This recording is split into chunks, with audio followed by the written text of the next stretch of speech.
taking first cut. Golly. Welcome back to the First Cut podcast. For some reason, the people in Power gave me and Greg DuCharme the reins again. So we're back at it. My name's Kyle Porter. We're recapping the final round of the AT&T Byron Nelson, and then we'll talk a little PGA Championship as well. Greg, welcome in.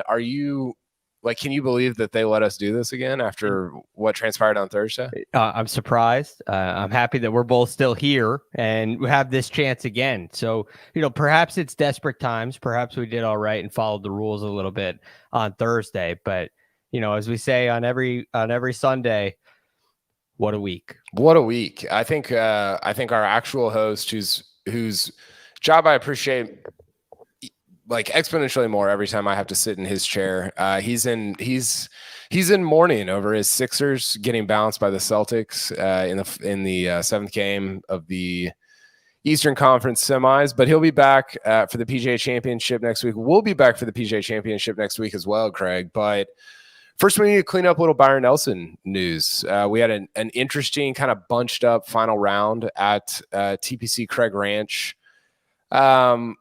I don't know where you want to start. I kind of want to go through. So with the PGA Championship next week, there's a lot of interesting names that were in the Byron Nelson competing for that championship on Sunday. And I kind of want to go through some of these stars that had good weekends, good final days as they take a little momentum into Oak Hill. So I want to start with Hideki Matsuyama, who shot 665 in the final round and really finished strong at this tournament. He shot 3 rounds of 67 this week. How are you feeling about Hideki going into the second major of the year? He's had a weird year with a bunch of injuries, but he played well at the Nelson. He seems like he always plays well at the Nelson. Where are you at with Hideki? I feel good about him. The biggest concern with Hideki Matsuyama is what's going on this year anyway. It's about what's going on with his health, what's going on with his neck, and where do we stand with that? And I feel like he looked really solid this week from a health standpoint. And then you look at what he did, how he got into this finish position, how he shot 65 today, how he shot 3 rounds of 67 or better. And a lot of the work he did was with his iron play. And that has not really been the case for him this year, but it is this week, which is great. He hit 14 or more greens in 3 of the rounds this week. He was 8th in strokes gained approach for the week in total, and 14th in proximity. He had 57 greens this week. That's a lot. That's really impressive stuff. And that's what you're going to need next week at Oak Hill. But the one question, I'd like to get your thoughts on this. I know we're going to talk a lot about Oak Hill a little bit later on, but he wasn't all that accurate off the tee. Yeah. And the one concern that I have is, was he able to perform with his irons a little more this week? And will he be punished more for inaccuracy off the tee next week? Yeah, it's interesting. I think we're kind of talking about this off air. Oak Hill is a place that has really opened up, with the renovation that Andrew Green did back in 2019, 2020. The legend of that course is they planted 75,000 oak trees back in 1921, 1922, whenever it was. And you're like, wow, that's a lot of trees. And Andrew Green has this great quote where he says, well, small trees become big trees over time, right? They grow. Yeah. That's how nature works. Yeah, well, especially when they're oak trees, and they got too big, and so they had to clear a lot of them out. And I think what you're going to see at Oak Hill this time around is a much more open PGA Championship there compared to 2013 when Jason Duffner and Jim Furyk competed. And so I think it allows. I mean, no matter how you feel about this, it really narrows to me, and Rick has been talking about this, it narrows the tournament to the guys that are the biggest guys off the tee, which I think Hideki is adjacent to that group. I don't know if he's in that sort of Rory, Rahm, Scheffler group off the tee, but he's like pretty close to it, right? So yeah, I wouldn't I wouldn't be that concerned about anybody's accuracy. I mean, within reason, off the tee going into Oak Hill week. Yeah, I think that's a fair point. The other thing is, regardless of what his total distance numbers say, Kyle, you watch him hit it in person with a driver, and he launches it really high. Mm-hmm. Spends a lot of time in the air, and that is going to be something, especially if you get some really thick rough, and you can carry the ball a long way. Well, you'll still gain a lot of that distance, and you'll be able to take. Excuse me. You'll be able to take advantage of it a little bit more. Wow. You okay? Yeah, I'm gonna make it through. That's good. That came up on me quick. I'm glad for that. Yeah. I think one theme you're going to see next week at Oak Hill is covering bunkers. The bunkers are like a real penalty at Oak Hill in ways that they aren't at a lot of major championships, and they're very penalizing. So I think covering bunkers, you can't play that like running kind of Mark Leishman style of slapping it off the tee where you hit it and it runs. This is not an open championship, right? And so I do think height and bunker coverage off the tee is going to be really important. Speaking of great drivers, Adam Scott, 8 under 63 in the final round. He bookended actually his Byron Nelson experience with 63s. He shot 63 in the first round, 63 in the final round. The middle two weren't that great, but he's put together back-to-back top 10s, Greg, going into Oak Hill. He finished top 5 at Quail Hollow. He finishes T8 this week. Do you have confidence that Adam Scott, who is a great driver and is very long still at the age of 42, do you have confidence that he can at a PGA Championship after what he did at the Nelson? I want to, and I look at it and I say, yeah, Adam Scott at a major is going to be great. And you think about the challenge that Quail Hollow presents at the Wells Fargo, and the performance from Adam Scott was phenomenal. But he did a lot of his work with the short game at Wells Fargo. I was concerned this week that wouldn't really be possible. And he did it again. He's third in strokes gained putting. He's 16th in strokes gained around the green this week. And while he did drive it well, and at least in those 2 bookend rounds, the ball striking was definitely a tick down from where his short game was. And this is the kind of thing that leads to those bogeys, right? The middle rounds, it's not like the birdies dried up. He made 3 bogeys in both of those rounds. And that's the thing that ends up costing him some of those little mistakes. And those mistakes are usually made tee to green. His short game's in a great place right now. The putting is in a great place, but I wonder if the ball striking can match up to it. And that worries me heading into a major. I don't like to jump on board with somebody leaning on short game. So I wouldn't rule it out, but I don't feel as good about it as I do with Hideki. Yeah, I think I agree. Scott had been struggling so far this year, and part of it was his putter had been not good, and it's been awesome the last couple of weeks. And he even said this after his round. He said, even on the days where the numbers aren't great, he's like, I'm just hitting better putts. And I think we're going to see this as a theme as we talk about the PGA Championship over the next 3 or 4 days. It's like, okay, who's going to beat Rahm and Scheffler? So it's hard to be confident about anybody, no matter how they're playing with the caliber of golf that Jon Rahm and Scottie Scheffler are playing. So yeah, I'm with you on, I think I probably have more confidence in Hideki, but I think Scott's interesting. I wish he would get one more major before his career's over, because I think 2 majors is more indicative of kind of the quality of player that he's been over the last 20 years, maybe even 3. He has played at the clip of a 2 or 3 major guy, and he still only has that one. So, I mean, you are what your major record says you are, but it would be cool if he could get another one.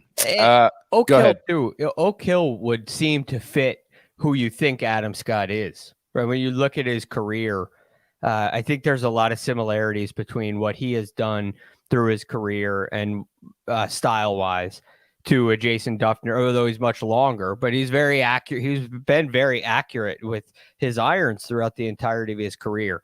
Jim Furyk in that category as well. I could see some similarities there. Not in the aesthetics of the golf swing by any means. But you have some of these guys that are really precise with their iron play. I think Adam Scott matches in theory. I'm just not sure if his game is really at that point right now. You're saying that Jim Furyk and Adam Scott have different swings? Yeah, if you slow it down in slow motion, you can see some of the differences. It's hard to pick up on full speed. Okay, we're building up to talk about Jason Day for a while here, and we're gonna get to him. Let's go. Actually, you know what? Let's take a break real quick, Greg. Let's hear a word from our partners. We'll come back and talk about some of these top guys. Witness one of the world's biggest stars as a family man. Really? May 17th. I just jumped into Stallone. There's no place like Stallone. It is about how hard you can get hit and keep moving forward. He's the last person that wanted to do this show yet. He sees the camera and he's like, am I in frame? That's the truth. The Family Stallone, streaming May 17th, exclusively on Paramount Plus. Okay, a couple guys I want to roll through here, Greg. We got the Breadman. Breadman shot, I believe it was round of the day, 62. CT Pan. He went out in 30 with 6 birdies on the front, and then he made eagle on 14 and 18, and finished at 21 under. He had an awesome day. Where are you at with CT Pan these days? Made a very good play. It was tied round of the day. Okay. Yeah. Jason Day also. Yes. Also tied him with 62. So really, really good stuff out of CT Pan. Look, his game hasn't really been to this level all this year. We haven't seen a whole lot of CT Pan so far. I love watching him play in general, but this season, for some reason, it hasn't seemed to kind of match up to this. So to see him get himself into this position as a fan is something that I thought was pretty nice. But we just haven't seen him compete this way. Been losing strokes, hasn't really played a whole lot. I mean, you look at his statistics, he doesn't even qualify for ranks because he's only played in 7 events so far this year.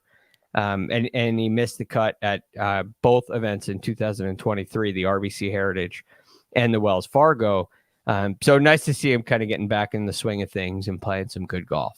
Yeah, it is. I did not realize until looking it up today, but he's not been playing very good golf. He's not been making cuts. You know, you got to go back to Riviera in 2022 for the last top 10 he had on the PGA Tour. So he's somebody who's had an interesting career. He was a really successful amateur, obviously at Washington.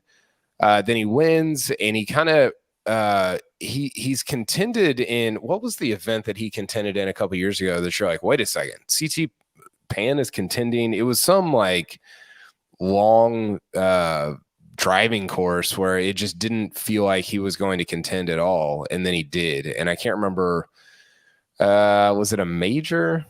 I'm looking right now too. Okay, this is what I remember. It was the 2020 Masters. He finished T7. So that was the weird November one, right? So it was a different golf course, but that's just not a place that I would have envisioned CT Pan contending, and then he did. So yeah, I mean, he's the type of guy that's kind of on that border, that cusp of like, you know, if you don't have the win exemption, you could fall back down onto the Korn Ferry Tour just because he doesn't hit it at that clip that you need to hit it at to be a consistent, you know, 10, 12, 15-year player on the PGA Tour. And you know, when you deal with injury or have to step away and are limited in how much you can play, it becomes really difficult to get yourself into that top 70. I mean, extremely difficult. And you need finishes like this to stack up much quicker. So there's a lot less room and margin for error. But I'll tell you, if you get what you saw this week out of CT Pan, then all that stuff becomes possible. Because today was a laser show with irons. I mean, he was inside of 12 feet constantly. I mean, on the front nine, he shot 30 and left a few out there. This was incredible play with the irons, especially on that front nine. It was ridiculous. Yeah, it was. Like you said, he had the round of the day tied with Jason Day at 9 under, Siwoo Kim, Adam Scott, Steven Yeager, Kevin Tway, and somebody else. Oh, Peter Kest. I've never heard of this guy. They all shot 63 in the final round at the Byron Nelson. Let's talk Scottie. Scottie was very much in this event, very live to win it. He had a bad Saturday, Greg. I presume you guys talked about this. Yeah. On, was it you and Patrick on Saturday? No, Patrick and Mark. Patrick and Mark, that's right. He just wasn't very good on Saturday. He shot 71, this is an easy golf course. It's very difficult to shoot any of your rounds in the 70s and go on to win. You can contend like he did, but you have to be so perfect on all the other days if you're shooting a 71 in one of the rounds. So he just kind of played himself out of it a little bit on Saturday. But then he missed a lot of putts. He missed a lot of putts. I don't know what his numbers were on. Well, I've got him right here. Scottie Scheffler on Sunday, negative. He lost a half stroke putting on Sunday. He lost 2 strokes putting on Saturday. He gained 2 on Friday. And he gained a half on Thursday. So he was a 0 putter for the week and finished tied for 5th, which just highlights, I think, the level that his tee to green play is at right now. Should Scottie Scheffler be the favorite for Oak Hill next week? Oh, between he and Rahm, I mean, he probably should, because he just played. We got to see him, and we haven't seen Rahm in a little while. So we're a little more, we're closer to the sun with Scottie Scheffler. We've seen it a little more recently, and that could be the difference pre-tournament between Rahm and Scheffler. They're so similar, but you look at this performance, and I heard him talking with Amanda Renner after, and he's saying, I didn't give myself the looks, I didn't make any of the longer ones. It's like there were really only on the back nine. He either made birdie or took away a chance for a look with, with 2 poor tee shots well out to the right. That was really it. Other than that, I mean, he didn't give himself a great look on 15, and nobody really did. This was a very limited number of mistakes from Scottie Scheffler today. He capitalized. He took advantage. It's just really hard to shoot 62. So I'm way up on Scottie. This is the kind of golf that major champions play. Yeah, and we talked about this, you and I, Greg, on Thursday, where we were talking about the difference between Jason Day and Scottie, because I think those two and Adam Scott were the 3 favorites after day 1. And you and I both said, like, hey, we kind of like Day here because this doesn't play into the hands of an elite ball striker. Not that Day's not an elite ball striker, but he's not at Scottie's level right now. And where Scottie thrives is where you have risk reward shots, and he either takes them on and executes them, or he plays away from the risk when others play into it, right? That's where he makes that's where his bread's buttered, and has been for the last 18 months. And it's not like he didn't do it this week. There's just not the opportunity to do it. And so I don't leave the Nelson thinking, oh, well, Scottie's maybe not playing peak Scottie golf, because it's just not the type of course that plays into his hands. Right. And, a 71 at the Nelson because of a cold putter is one thing. But, I don't get the sense that if the golf course gets more difficult, that round gets a whole lot worse. And that's because of the ball striking. So, a 71 on a bad putting day for Scottie next week keeps him in the tournament, where this week it didn't quite play him out of it. Because, if he shot the same score as Jason Day, they'd end up tying. And so he lost to Jason Day today. But the 71 makes it a lot more difficult. You have to go shoot 62. and that's a really difficult thing to do on command. So I love where we are with Scottie Scheffler. The game is in great shape, and in all likelihood, he's probably better off not winning this week heading into PGA and still playing really well like he did. I love that. What other sport do you not want to win the like so you can win the next week? It's such a preposterous thing. It is. 2 other notes on Scottie. Finished second in the field from tee to green behind Jason Day. So no concerns there. And then producer Josh pointed this out. Rahm right now, we'll probably go over this at the end. Rahm is 7-1 to win the PGA Championship. So he's plus 700 and Scottie's plus 750. So they're 1-2. They should be 1-2. I don't even really know who should be 3. I think you could make the case for this next guy, honestly, being the 3rd best player in the world right now. And that's Jason Day, who won his first PGA Tour event in 5 years. Did it as we talked about this earlier in the week. It might feel for some people like this came from out of nowhere. It did not. He's been playing. He's one of only 6 guys this year that's gaining over 2 strokes per round, and he just didn't have the win to kind of show for it. So I guess my question for you, Greg, is what are you most impressed by this year? Not just this event, but this year with Jason Day, because there's a lot going on with him. It was all discussed on the broadcast. It was all really interesting, but what has impressed you the most about his year and the way he won this tournament?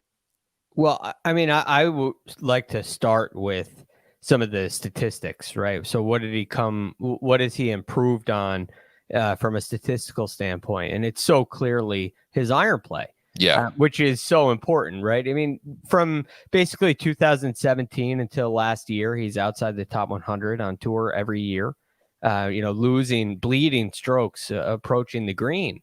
And he was still able to win a couple of times despite those difficulties.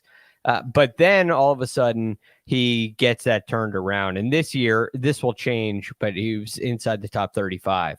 And it'll go up because this week that was a strength of his game. I mean, he was 3rd in the field approaching the green. But then with Jason Day, there's this next layer you got to peel back. Well, it's not just he found something with his iron play, right? I mean, you're dealing with injuries. You're dealing with a swing change. I'll even put the emotional stuff, which today especially is a really big deal. But put that stuff off to the side for now.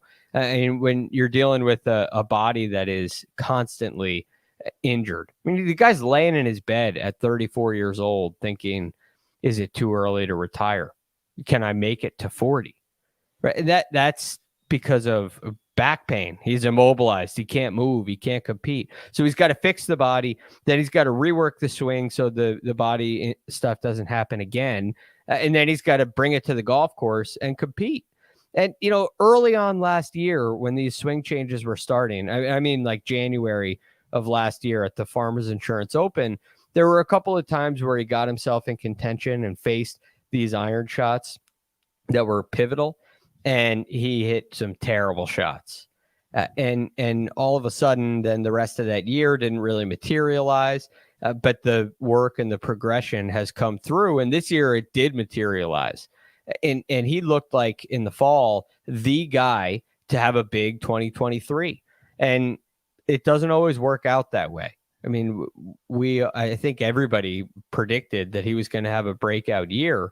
And that falls flat more often than not. And it hasn't for him because everything that he did in the fall has continued. Yeah. And I think, he's talked about this a lot. And it's really interesting to me when you have a guy that used to be the number 1 player in the world, won 10 times from 2015 to 2018, won a major, won the Players, did everything, and then he falls to, I think it was like 164 during last year. And to get back to where he's at now, like winning and playing like a top 5, top 10 player in the world, it takes an extraordinary amount of work. And you kind of got to be obsessed with it, right? And he's talked about that. Yeah. He's talked about being like calling his coach at 1 a.m. I don't know. It sounds like kind of a weird thing to do. I don't know if he's actually called his coach at 1 a.m, but just the idea of like, I'm so obsessed. And this is a quote that he said, I'm so obsessed with the golf swing. It's all I think about when I wake up, when I go to bed. And you're like, God, that's kind of relatable. Like, I kind of love that about, like, I guess my point here, and I'm curious about what you think, is I think Jason Day in his struggle has become more endearing than he was in his success. And that's not an unusual path. Like, I think struggle is endearing because we all struggle with whatever our job is or whatever our life is. But I just think he's become more relatable now after he's gone through 2 or 3 years of really not playing very good golf. And he's been extremely open about it, right? This would be an easy thing to try to avoid or not talk about. But he's talked about it on every level. What's going on with his health, what's going on with the golf swing. He gets into the technique of the golf swing to the obsession. I mean, sometimes he gets into it not even asked about it. He just goes there, and that's because that's what's on his mind, right? It's in the forefront of his mind. He's looking for a way to weave it into the conversation in an interview. And so you hear these things that it peels back the layers and you get to know the person and you appreciate what this person is going through, is dealing with, what they're doing to get back to the top. And, quite frankly, Kyle, this week, hearing him speak this week, it sounds like, he's not there yet in his mind. He's still in the progression. There are still things that need to work out. So it was kind of bizarre in a way when he won. It wasn't like I didn't get the sense that he had gotten back to the mountaintop in his mind. Felt like, okay, I won, but I still have work to do. Yeah. The emotion of it did make me sort of feel what you're saying, which is not like, hey, this was the goal. It feels like the goal is beyond this. Right. And I guess it begs the question of what is the ceiling for Day? I mean, can he, like, what do you think about the rest of his year? Can he win 3 times? Can he win the FedEx Cup? Can he win a major? Like, I just don't know. I think if you're paying close attention, him winning an event at the level of the Byron Nelson seems, I don't know about obvious, but it seems like pretty like a normal thing. Like, yeah, of course, like this is how he was playing. He's going to win an event like this. But what can he do beyond that for the remainder of 2023? Well, he is 8th on the PGA. I mean, this doesn't include a win. Okay, so this is where he ranks on the PGA Tour this year. He's off the tee, he's 26th. Approach the green, he's 27th. Around the green, he's 26th. Putting, he's 11th. Okay, now that guy is that's a great player. What's the limitation for that kind of profile? He's top 30 in every single category. That's a guy who can win any event. He has plenty of distance. He is averaging 303 off the tee this year.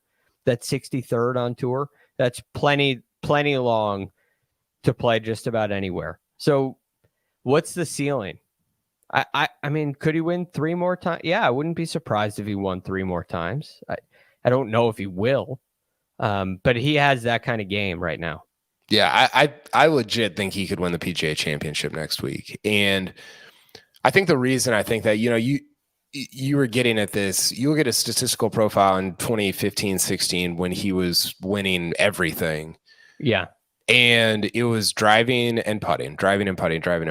And he wasn't good at, we talked about this on Thursday. He was a good enough iron player, but he's almost switched the iron play and the driving, right? To where the total still adds up. I mean, the total is still mostly the same, but he's doing it more so with his iron play. He's actually a more accurate driver than he was back in those days. Not as long, but he's more accurate. And I think all things being equal, Greg, you would rather get your strokes gained with iron play than you would driving. I think I'm not. Definitely for 1 week, right? Yes. The shorter term. The shorter the term, the more advantageous that is, because that's all of a sudden it's direct opportunities. Where driving, the theory with driving is, well, if you gain a ton of strokes off the tee, you're going to give yourself chances to give yourself chances. Well, I mean, You know what? yeah, it's like the 10,000 hole game. Like if you went and played 10,000 holes, Rory and Rahm one of those guys would win, or Scheffler, like for sure, because it's the driving thing or it's the distance thing. But I think you're right, like setting yourself up for, and I this sounds crazy. I wonder if Jason Day is a better player right now than he was back in 2015, 2016. You know, I get where you're coming from with that, but I don't think he's as electric on the greens. He's still great, but he was, jaw dropping with his putting back then. Yeah. And that's the kind of thing that makes him feel, it made him feel invincible. It has an effect on your opponents, but he is a much more steady player now. That's for sure. And you can see the potential where if he gets hot, and look, the putting has been great. It doesn't feel like it's been red hot at all. And that's kind of scary. Yeah. You kind of look at a great putter who's not hot yet and still putting up numbers. That's kind of scary. How good was that wedge shot into 18 to basically lock it up? I mean, you think about the decision to lay up, and that to me presents a lot of confidence in that wedge play. What he left himself like 87 yards, and it's like he knew, well, I'm gonna make birdie from there, and he had to. So it was perfect. That's all it was. It was perfect. It really was. It was a very cool finish, and really to me sort of like a signpost on what has been a pretty remarkable run back toward the top of the world golf rankings. I don't know what he'll go to. Maybe Nosferatu has tweeted it out, but I don't know what he'll go to in the OWGR. But it's been a huge rebound for Jason Day over the last from where he was at 2 years ago.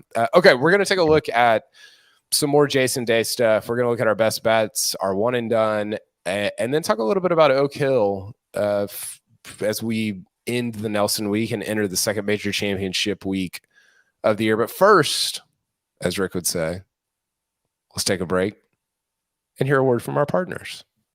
Get breaking news. Big news coming out of the NFL today. Highlights and instant reaction. The largest final round comeback in tour championship history. We're down to the final four. I just want to take time to analyze greatness. Talk winners and losers with a guy who's already a big winner. CBS Sports HQ. It's all sports all day long.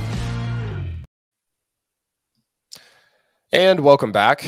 As Rick would also say, I just found myself like trying to hit his beats, and I'm worse at it. So it's like, you're getting a good model to follow. Yeah, you're getting like bargain bin Rick, which is just tough for me, for everyone involved. We are going to look at our best bets, though. I think producer Josh has them. Put them on the screen. Not a bad week for us here, Greg. We hit all three matchups. I'm going to let you comment on this because you weren't involved. But we did hit. Rick hit Joseph Bramlett over Davis Riley. Patrick hit Steven Yeager over Taylor Montgomery. Steven Yeager finished in the top 10. That was a good one. And then I had Jason Day over Tom Kim, which turned out pretty nice for me. Yeah, and sometimes I look at those matchups when you have the winner on one side, and it's like you left a lot out there. But fortunately, as we move through this, we're going to find out you didn't really leave anything out there. So one, I want to go on Patrick's Steven Yeager over Taylor Montgomery. This to me is a quarterback who's just targeting a cornerback who's a rookie or hurt. And he's just throwing the ball at Taylor Montgomery. And he's just, I'm just picking on Taylor Montgomery right now because Patrick isn't really all that impressed with him. And look, it worked out again, and Steven Yeager played great. But that was, it feels like, I know Patrick looked at that and said, this is easy money. Yeah, no, he did. And Taylor Montgomery was 11 under. So decent week for him. He finished at T50, but as I guess Steven Yeager didn't finish in the top 10. He finished just outside of it. He finished T11, which was one stroke back of T8. So he was one stroke outside of the top 10. If you look at our finishing position bets, Rick missed. I missed on a Sam Stevens that I want to talk about here in a second because it was what happened there?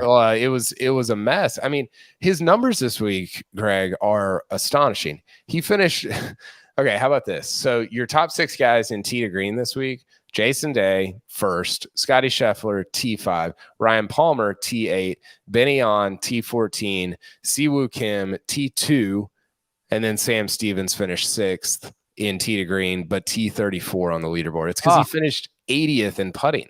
He was nearly the worst putter in the field, and as a result, he finished not well outside, but a few strokes outside the top 20. So that was tough. But Patrick did hit on Siwoo Kim finishing in the top 20. Yeah, I love the Siwoo Kim play. That was well done, very smart. Sam Stevens, we talked about on Thursday too. I was a little concerned with some of his tee to green numbers, that they were, maybe not as repeatable as they looked, but they were. He hit it great throughout the entirety of the week. I just didn't foresee him losing, nearly 5 shots over the weekend on the greens alone. So that's a tough one to swallow. But again, another great pick from Patrick. Yeah. And then our last one, the outright, we had a couple of them that almost hit. Patrick with Siwoo at 40 would have been pretty awesome. Yeah. He had Siwoo and Steven Yeager at 50. Yeah, that's a good week. Which was remarkable. And then Rick and I had Terrell Hatton, who was not really in it, but he did finish, I think, T5? T5, yeah. 63 on Sunday, great round. Yeah, he shot 65, 63 on the weekend, which, again, he was playing from behind, didn't have the best start. I think he shot 68 on day one, which just put him behind the 8-ball a little bit.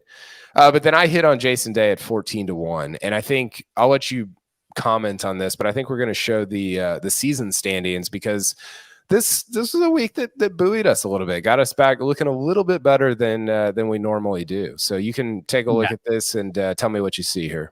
Look, that's phenomenal. There's a lot more. You're back in the black.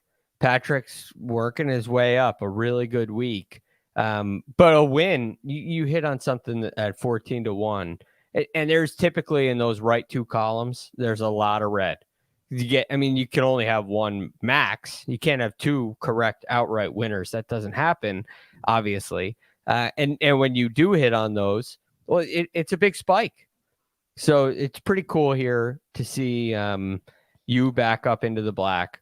Patrick working his way back up. And of course, Rick is just, he's got a 35% win percentage. Yeah, it's pretty good. He's definitely carrying us. I mean, when you can spend $9,640 to make 17, I think you got to do it. How could you say no?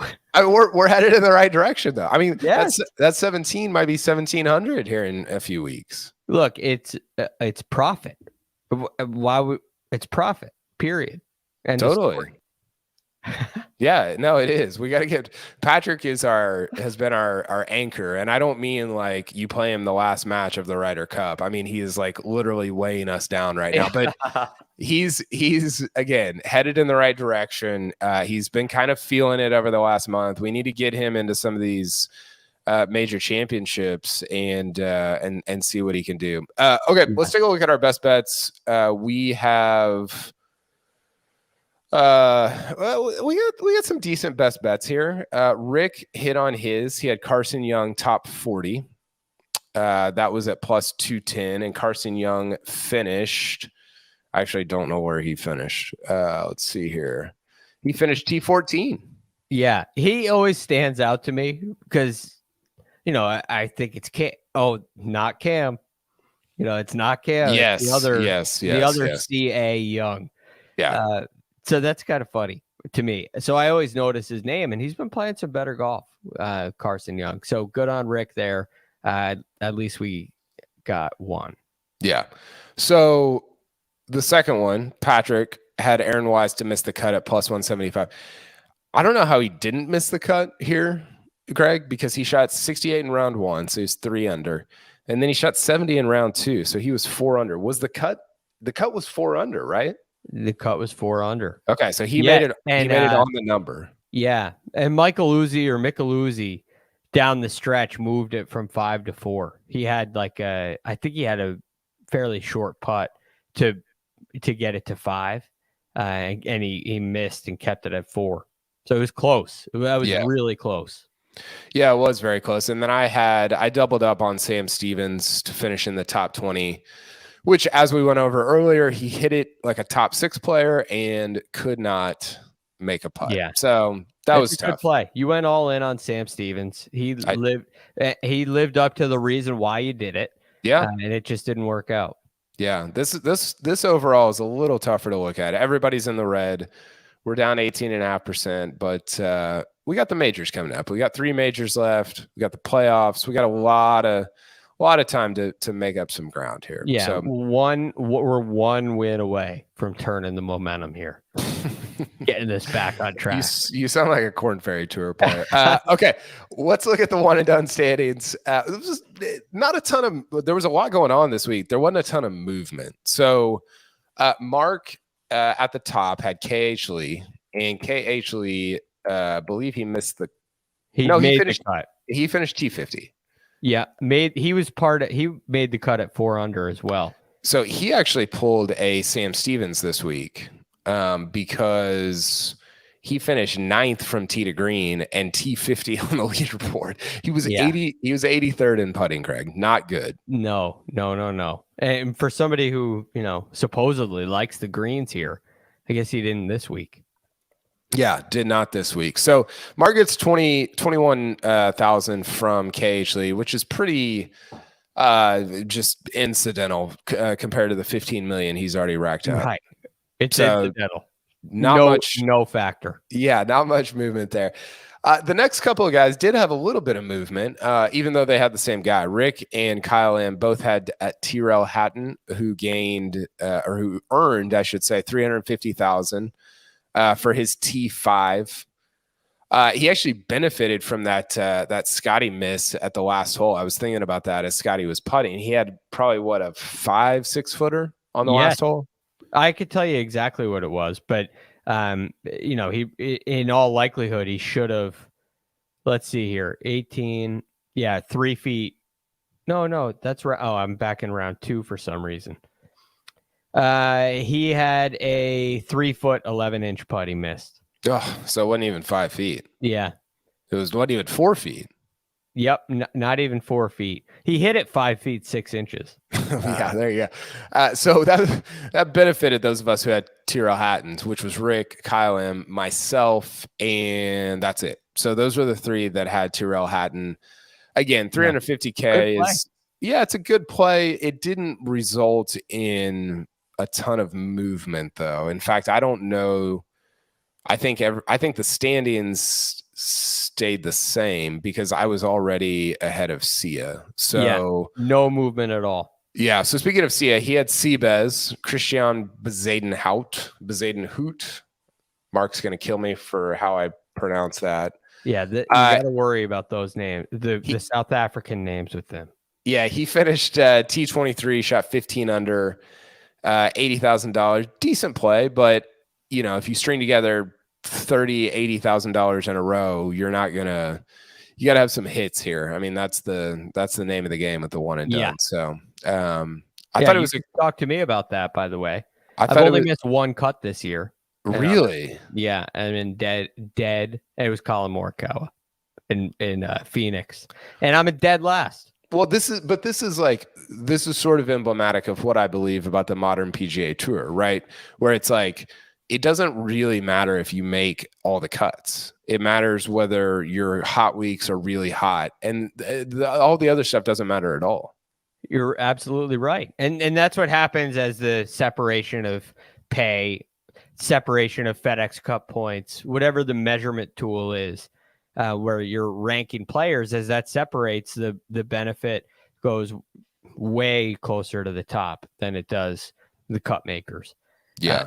And I'm not sure that it's necessarily a bad thing. Yeah. Okay. Last one. We have Tom Kim. That's who Patrick had. That's who you had as well, Greg. He finished T34 on the week. He shot 65 on Sunday, which was nice. But he only gained you 45K for the week. So again, not, I think everybody made the cut, but there just wasn't a lot of movement and we've kind of got some separation. It's like one of those US Open leaderboards where, two guys are 7 under, a couple of guys are at 1 under, then everybody else is over par, and there's just kind of becoming a lot of separation to where you don't get a lot of week over week movement on this one and done leaderboard. Right. I mean, we're still getting a little bit of TV coverage. But I mean, I don't know. After this week, if there's not some movement from the bottom up, I think we're off the coverage.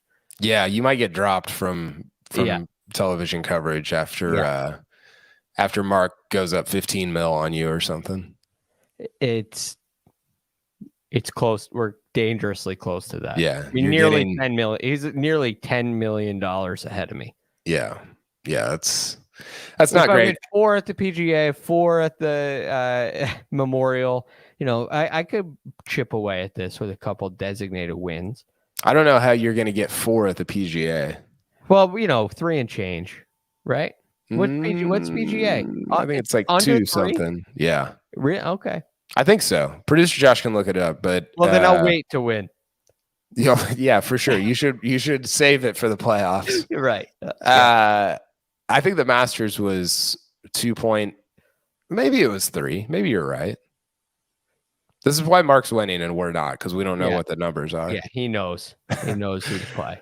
Okay, real quick before we get to just some PGA news and notes. Jason Day went from 35th to 20th in the OWGR, so he'll be a top 20 player, or he is a top 20 player going in to the PGA Championship. Greg, what are your? Just give me your we didn't write this down, we didn't prepare for this, but give me 2 or 3 of your top storylines going into the PGA Championship. Well, one, what are we going to get out of Jordan Spieth and the injury, right? I think because he's going for a career Grand Slam here, and I think that his performance and Oak Hill in general kind of suit a Jordan Spieth in a way. I'm very curious about his injury. So that would be my number one story. John Rahm is on the precipice of a historic season. We've talked a lot about the limited number of 5-win seasons on the PGA Tour. And there's a very limited number of multiple major winners this year.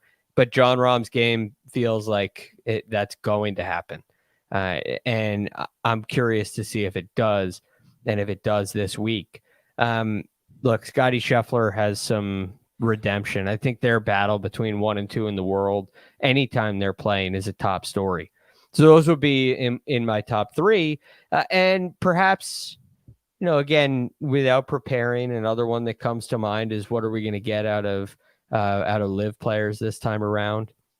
Are we going to get a similar situation to Masters? Is a Brooks Koepka ready to go again, duel it up for another PGA? And what are we going to get from that front? So those would be some of my top. I'm sure I'm missing some, but I think that it's a pretty, it's good headlines on that list. Yeah, there are a lot of headlines, and I think even without, I'm going to throw 3 more at you. I think even without Tiger playing, which you won't be there, obviously, you've got a lot of just interesting storylines, and that's, I don't know, that sounds dumb, but I sometimes when Tiger plays, it just sucks up all the other stuff. And so sometimes when he doesn't, it feels like you can kind of pay more attention to the other things that are going on. And I think for me, I mean, I could probably throw 10 at you off the top of my head, but one of them is just the golf course, Oak Hill. It's so much different than it was 10 years ago. And we talked about Andrew Green's sort of restoration. And, you and I were talking about, I kind of threw Wingfoot at you as a comp in terms of they're different golf courses from what I can tell. I've not been to Oak Hill like I have Wingfoot, but it feels like a major championship where you can kind of bomb and gouge it. Might not be the right way to say it, but with the tree removal, almost bomb and run it up like Bryson did at Winged Foot, and Phil talked about this at Winged Foot. He's like, you have these open fronts into the greens where you can kind of just chunk your second if you're long enough, you can chunk these second shots into these greens and run it up onto the greens. And you've got some greens at Oak Hill where you cannot do that, but a lot of them you can. And so I'm interested to see if we get a major that is similar to what we got in 2020 at Winged Foot. And I think those are some very good points. The one thing about the elevation, or the one thing about the run-ups is the elevation. How severe are those false fronts? Do they do those openings allow for it? Because pretty much every green, it seems like, is elevated. They also have added some runoff areas on the sides, which I don't have a great idea of where those are at this point. But from everything I've read, there's not in the stuff that I've read, there's really no mention of it, but I've heard some conversations about the runoff areas on the side where you have this old school golf course where the greens are elevated and they're built up, and it used to be rough on the sides, and now they're runoff areas, and that makes the ball get really far away from the green and the whole location. So that'll be interesting. But I think your point about the tree removal and the advantage that gives to distance is spot on. That's at least my lean at this point, where you think of Oak Hill in January, and I'm thinking of, Morikawa and Homa, because I'm thinking of, at the same time, Duffner and Furyk. I'm thinking of Tim Clark and Sean McKeel. Accuracy. Almost like a mini U.S. Open. Yeah, exactly. But it doesn't seem like it's going to be that way. I think now it's like more like what the U.S. Open is now, what the PGA is now, where it's, the Gary Woodlands and the Brooks Koepkas and the Bryson DeChambos and the big, heavy hitters seem like they're going to have a big advantage. Doesn't the removal of that, like the cutting down of those green surrounds, doesn't that favor the Morikawas and the Homas and guys like that? It can, but again, here's the thing that sticks out to me. Well, I don't think it favors Morikawa. It might favor somebody who's a little more skilled in their short game. I think it enhances short game skill. Okay. But as far as getting the ball on the green is concerned, that the ability to hit clubs that can get onto the green and stop versus hit clubs where you can maybe get it on the green, and if you do, you can't stop it. That's where that penalty gets even more severe. And that's where the advantage of distance increases even more. Yeah. Where you can fly it onto the green because you're hitting a 9-iron out of the rough. And somebody else, I won't say Morikawa, but let's say, Brendan Todd, because I talked to him about this at Winged Foot. He's hitting a 5-iron, and if he flies it on the front edge, it ain't stopping. Yeah. And now it's rolling off a runoff area. And if he comes up short, hits a 6-iron instead, it's not getting there. Where the bigger hitters, the Rahms and the Schefflers, aren't going to have to deal with that. They're going to be able to land it on there and stop it. So, I mean, everything points to me to height and distance so far. Yeah, that makes sense. The penalty for hitting a much longer club into a green that isn't sort of surrounded by rough is much greater when you cut that grass down. Okay, a couple other storylines for me. Phil, I think, is right up there, like top 5 storyline, because this is his first PGA since he won at Kiowa. He finished second at the Masters, which is just like one of the like weirder, most extraordinary accomplishments of the last. I mean, honestly, like next to his win at Kiowa, it might be the most crazy accomplishment of the last 5 years for him to finish second at this Masters. So he's up there for me. And then I would echo what you said about Liv, but I would focus it on Brooks. I think like Brooks is like, what are we getting this year?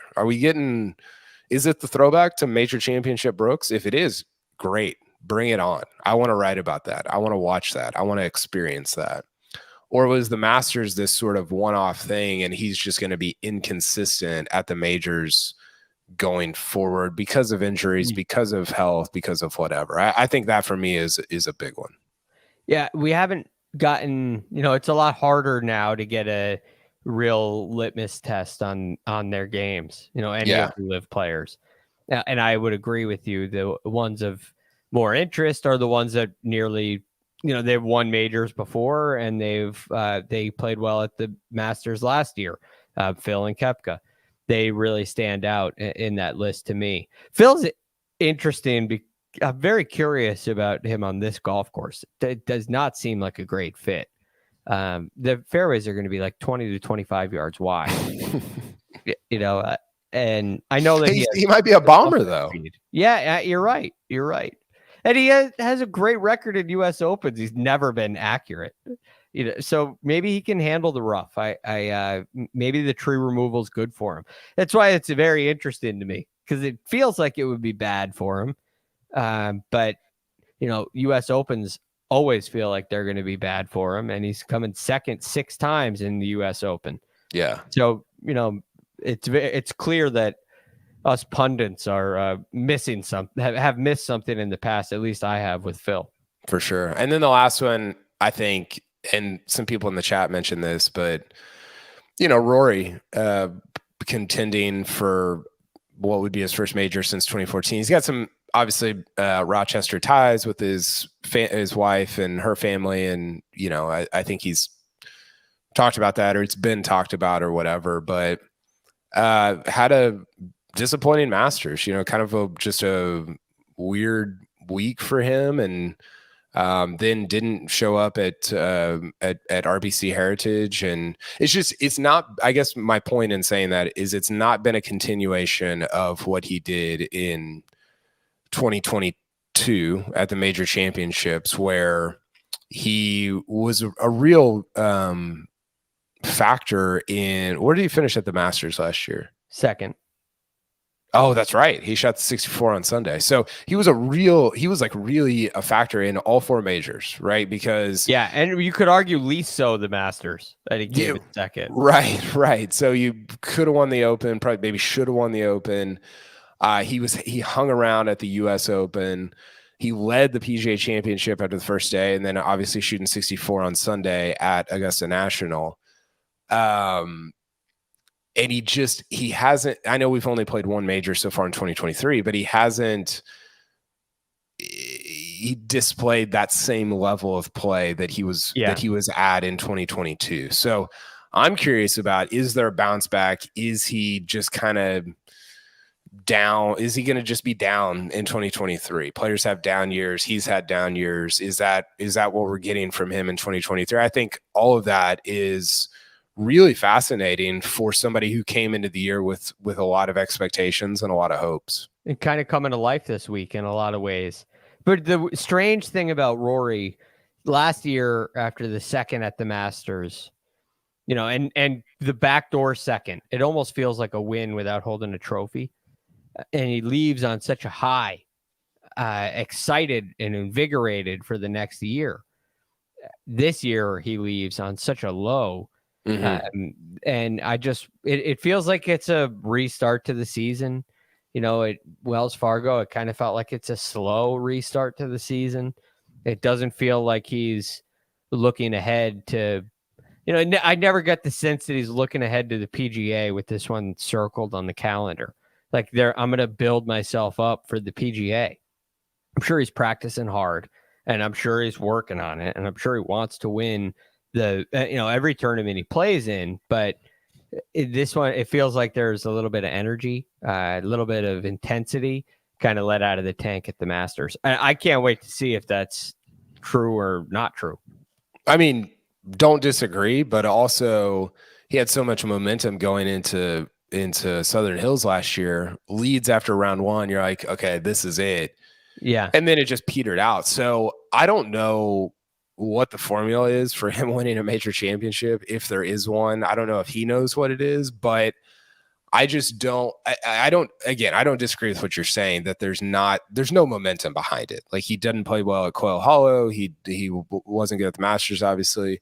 So there's no momentum there. But maybe that's the thing, like maybe that's the path to a very real possibility to winning what would be his fifth major championship. So. It's going to be a blast. We're going to break it all down throughout the week. We've got a podcast Monday. I think we got podcasts every day next week. I might be wrong about that. I know we've got except Wednesday, I believe. Okay, so Monday, Tuesday. I'm getting out there on Monday night, so I will be doing the podcast from Rochester on Tuesday. Actually, Rick and I believe, will both be there on Tuesday. So we'll be doing CBS Sports HQ all week from Oak Hill, from the PGA Championship, and it's going to be a blast. I can't wait. Major weeks are always special, and Oak Hill looks amazing. I've not been out there, but the video and the pictures that I've seen look pretty incredible. Yeah, I think you're really going to enjoy it. I've never heard a bad thing about the place, and it seems like everybody's really happy with the restoration as well. So I can't wait to hear your thoughts on it. I can't wait to talk about the PGA all week next week. Yeah, we actually, let's do 1 minute on the betting favorites. I think Rahm is the favorite, 7-1. Scheffler plus 750, Rory 11, and then you get into some of the longer shot favorites, still favorites, but a little bit longer, with JT, Cantlay, and Koepka all at 18. Does anything stick out on this list? I think we had something last year where if Morikawa was at 20, you hit it, right? that was 2021, I think. Okay. Well, he hasn't won in a long time, but it almost feels like you got to hit that. I know the golf course may not seem like the right setup for him, but I'm going to watch the weather I'm going to watch the weather closely. And if it's going to be all right, as we get really close to it and not too cold and not too windy, I may be a little more into Morikawa, despite the, that he doesn't fit the course. And then I think Xander and Cantlay are very interesting as well. Are they ready to, step through the door and get their first one?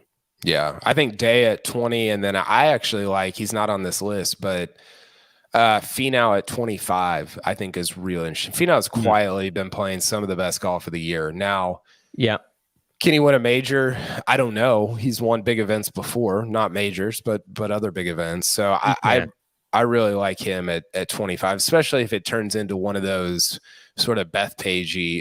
It's obviously not as big as Bethpage, but the type of the style that you have to win at a Bethpage, then Finau is going to be a real threat. So we'll talk all about it next week, throughout the week on the First Cut podcast. Greg, thanks for your time. At The Real GFD on Twitter. I'm at Kyle Porter CBS on Twitter.